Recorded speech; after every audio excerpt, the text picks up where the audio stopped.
একজন ব্যক্তিও খালি যাবেন না।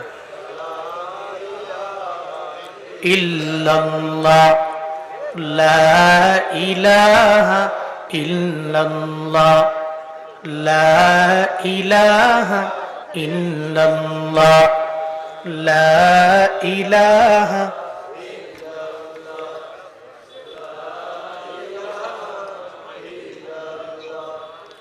লা ইলাহা ইল্লাল্লাহ লা ইলাহা